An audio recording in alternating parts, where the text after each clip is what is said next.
Moscou est attaqué. Et c'est parce que le siège de Moscou a commencé. Vous voyez, pendant que Poutine se cachait dans son bunker pendant cette attaque de drone, les citoyens russes étaient en panique. Cette panique n'a pas commencé avec cette attaque de drone, et elle ne se terminera pas avec cette attaque de drone. Vous voyez, il ne s'agit pas seulement d'une simple attaque de drone, il s'agit de Moscou, le cœur de la Russie. Ressentir la douleur de la guerre que Poutine a commencée, et manquer des ressources dont la ville a besoin pour alimenter sa population. Laissez-moi vous montrer ce que je veux dire. Sur votre écran, j'ai un extrait montrant des Russes faisant la queue en voiture pour obtenir de l'essence dans les stations-service. Cela se produit car la Russie subit une pénurie de carburant due aux attaques de drones ukrainiens. Maintenant, cela ne vient pas de régions reculées de Russie. Ceci se passe sur l'autoroute Saint-Pétersbourg-Moscou. Ce sont deux grands centres de population. En fait, ce sont les deux seuls centres de population dont Poutine se soucie. Et maintenant, même ces villes ressentent la douleur des attaques ukrainiennes. Les élites russes réalisent que la guerre est arrivée chez elles. Et ce n'est pas seulement une question de voiture. Bientôt, ils ne pourront plus non plus prendre l'avion pour partir en vacances. Vous voyez, les sanctions sont devenues si sévères en Russie qu'hier, le Kremlin a littéralement dû supplier pour un allègement des sanctions. Et je ne plaisante pas. Voici ce que le Kremlin a envoyé à l'Organisation de l'aviation civile internationale, une organisation de l'Organisation des Nations Unies qui s'occupe des questions liées à l'aviation. Ils sont responsables des sanctions aériennes contre les compagnies aériennes russes. La Russie affirme que si ces sanctions ne sont pas assouplies, les avions russes vont littéralement commencer à tomber du ciel. Selon les responsables russes, c'est parce qu'ils n'ont tout simplement pas les pièces de rechange nécessaires pour entretenir leurs avions Boeing et Airbus. Donc, à moins qu'ils n'obtiennent un allègement des sanctions pour pouvoir acheter ces pièces de rechange, la flotte devra être clouée au sol. Préparez-vous pour la suite. Si vous êtes debout, asseyez-vous. Parce que la Russie dit que si des avions commencent à tomber du ciel et que des Russes meurent, ce sera la faute de l'Organisation des Nations Unies. Ce ne sera pas la faute de Poutine d'avoir déclenché cette invasion. Bien sûr, ils n'ont pas dit cette dernière partie, mais ils essaient de culpabiliser l'Organisation des Nations Unies pour obtenir un allègement des sanctions. Comme si ce n'était pas déjà assez risible. Hier, je parlais avec le général Ben Hodge quand cette déclaration est sortie. J'ai donc eu sa réaction. Écoutons un peu. En fait, c'est un point intéressant. Justement ce matin, je pense que c'est parce que la réunion de l'Organisation des Nations Unies est sur le point d'avoir lieu. Et la Russie demande à l'Organisation des Nations Unies un allègement des sanctions. Ils estiment que les sanctions mettent en danger leurs compagnies aériennes et la sécurité des passagers, d'où leur demande d'allègement.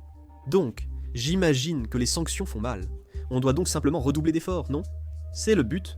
Flotte fantôme, c'est ce que tu disais? Malheureusement, il y a trop de failles. Je veux dire, il y a même des composants américains fabriqués par des entreprises américaines qui se retrouvent à l'intérieur des drones russes. Donc, non seulement il faut avoir des sanctions, mais il faut aussi les appliquer. Et nous n'avons pas bien fait cela, et les autres pays non plus. Donc, s'assurer que la Russie ne soit pas capable de produire des armes de précision de qualité est une partie importante de cela. Je n'ai aucune sympathie pour Aeroflot. Ou quoi? La capacité des Russes à partir en vacances en avion alors qu'ils sont en Ukraine en train de tuer des femmes, des hommes et des enfants ukrainiens innocents. Donc c'est un choix prioritaire pour eux.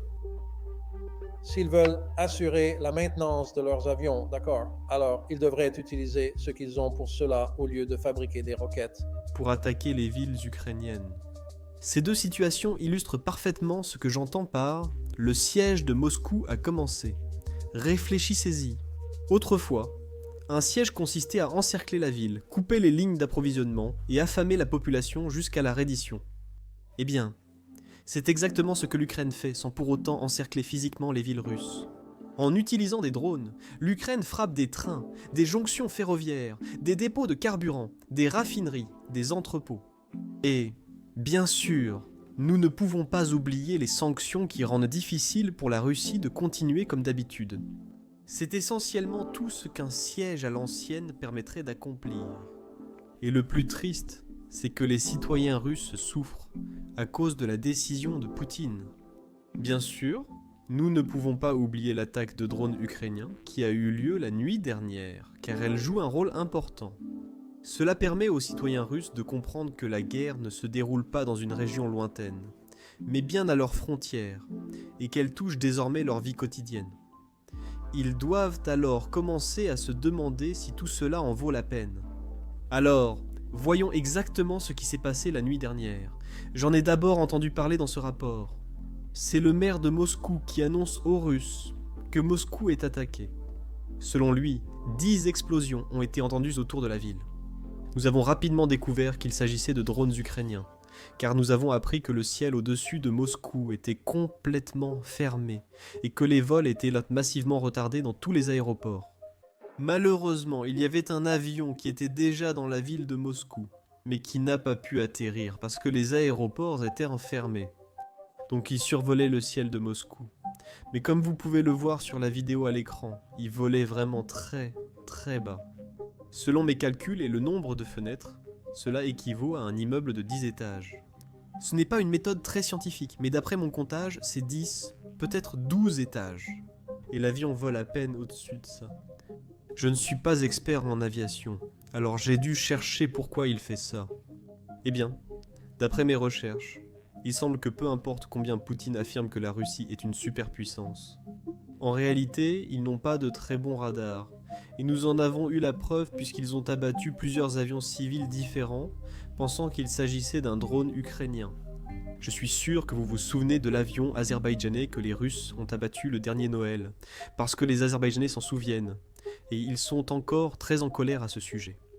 D'après les rapports en ligne, cet avion avait reçu l'ordre de rester en dessous de l'altitude des drones, pour que les Russes ne le confondent pas accidentellement avec un drone et ne l'abattent pas. C'est exactement pour cette raison que le drone volait à peine au-dessus de cet immeuble de taille moyenne qu'ils ont. En parlant de drones, passons à quelques extraits que j'ai pu trouver de cette attaque ukrainienne qui a eu lieu. Voici la séquence d'un drone survolant Moscou avant d'approcher sa cible.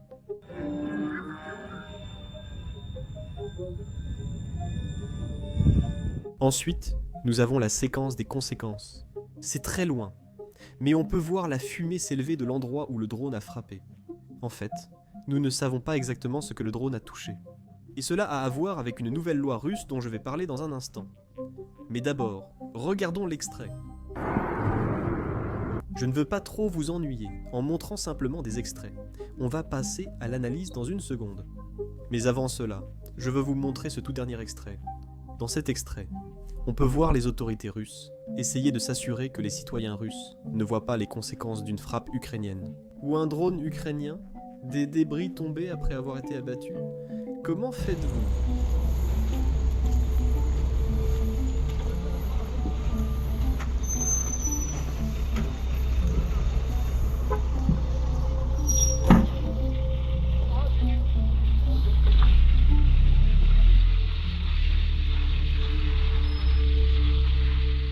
Maintenant, malheureusement, nous n'avons pas autant de bonnes vidéos de cette attaque que nous en aurions eu si cette attaque avait eu lieu une semaine plus tôt.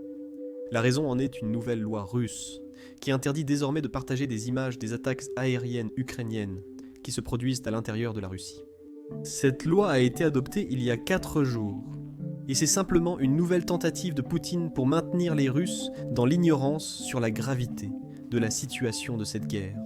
Si la société russe obtient plus d'informations sur les attaques ukrainiennes réussies à l'intérieur de la Russie, cela sapera très certainement la confiance de la société dans la capacité de Poutine à diriger le pays. Je voudrais attirer votre attention sur un commentaire que Poutine a fait il y a environ 10 mois. C'était à la fin de 2024 et chaque année à la fin de l'année. Il tient cette grande conférence de presse où il répond essentiellement à toutes les questions que les journalistes peuvent avoir sur la Russie et sur sa direction. Lors de cette conférence de presse, les journalistes étrangers peuvent également lui poser n'importe quelle question, à une condition.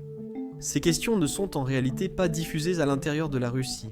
Elles ne sont publiées qu'à l'extérieur de la Russie, donc elles sont uniquement destinées à un public international.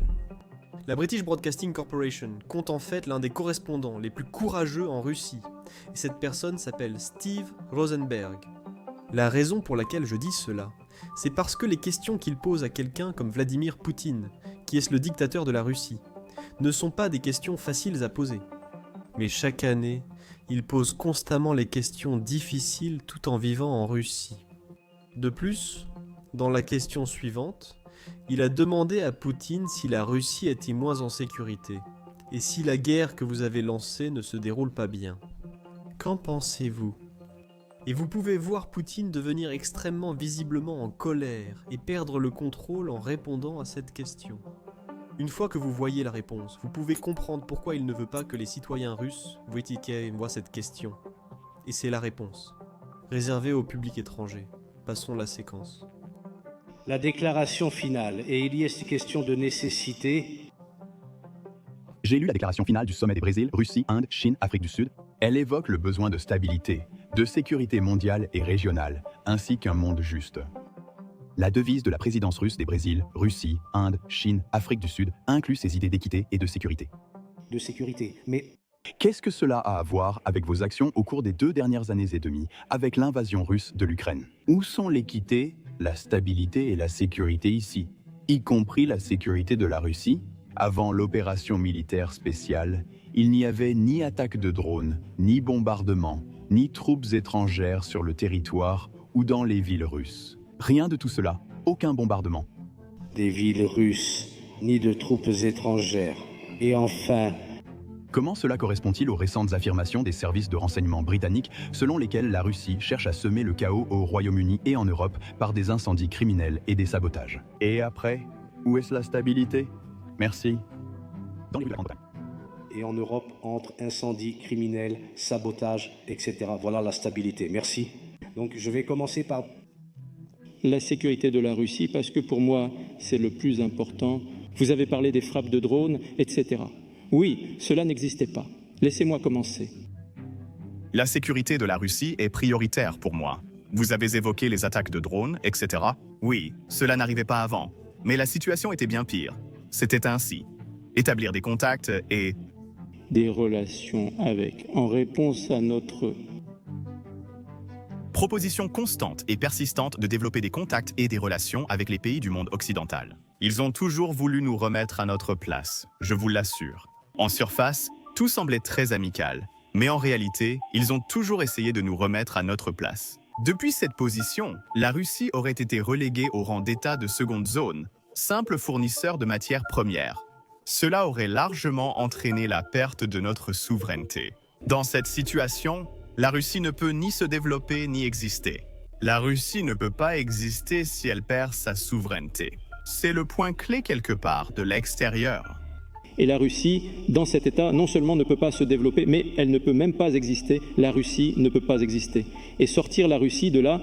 Le renforcement de notre souveraineté et de notre indépendance économique, financière et militaire accroît notre sécurité et prépare un développement confiant pour l'avenir. État indépendant, pleinement développé et autosuffisant. Avec les partenaires que nous avons au sein des Brésil, Russie, Inde, Chine, Afrique du Sud, qui respectent l'indépendance de la Russie, respectent nos traditions et que nous traitons de la même manière. Pour ce qui est de la question de la sécurité en général, j'ai déjà parlé de la sécurité de la Russie. Je comprends ce que vous dites, mais du point de vue de la sécurité, est-ce juste lorsque, pendant des années, nos partenaires ont ignoré nos demandes constantes de ne pas élargir l'OTAN vers l'Est, à qui nous témoignons du respect? De la même manière, est-ce juste de... Nous mentir en nous promettant qu'il n'y aura pas une telle expansion, puis agir ainsi en violation de vos engagements? Est-ce juste, du point de vue... de la sécurité, d'ignorer pendant des années nos appels répétés? Est-ce juste de... S'approcher directement de notre ventre mou, par exemple en Ukraine, et commencer à construire, non pas à préparer, mais déjà à construire des bases militaires, violées. Est-ce juste? Est-ce juste de mener un coup d'État, comme je l'ai mentionné en réponse à la question de votre collègue, sans aucun respect pour le droit international, tous les principes du droit international et la Charte des Nations Unies? Financer un coup d'État dans un autre pays, en l'occurrence l'Ukraine, et pousser la situation vers une phase active, est-ce juste du point de vue de la sécurité mondiale? En répondant à la question de votre... En répondant à la question de votre collègue, en faisant fi du droit international et de tous les principes du droit international ainsi que de la Charte des Nations Unies, en finançant un coup d'État dans un autre pays, en l'occurrence en Ukraine, et en poussant la situation. Et est-ce juste de... Violer vos obligations envers l'Organisation pour la sécurité et la coopération en Europe, alors que les pays occidentaux ne peuvent garantir la sécurité d'un pays sans porter atteinte à celle d'un autre. Les engagements pris dans l'Organisation pour la sécurité et la coopération en Europe, nous avons dit, ne le faites pas. l'élargissement de l'OTAN viole notre sécurité, ils l'ont fait malgré tout. Est-ce juste? Rien n'est juste ici. Nous voulons changer cela et nous le ferons. C'est nécessaire. Cela viole. Notre sécurité exige l'élargissement. Ils l'ont fait. Est-ce juste? Il n'y a aucune justice ici. Et nous voulons changer cette situation. Et nous y parviendrons. Donc, si vous avez déjà...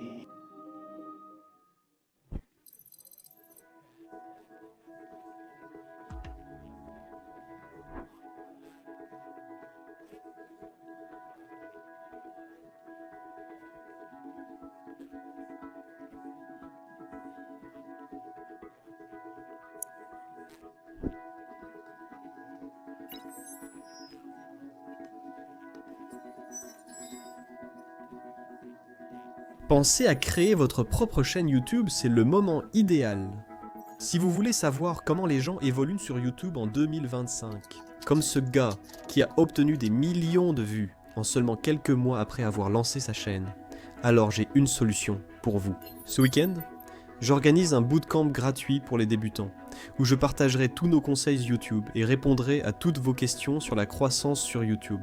Pour apprendre via ce bootcamp, inscrivez-vous en cliquant sur le lien dans la description ou en scannant le QR code à l'écran.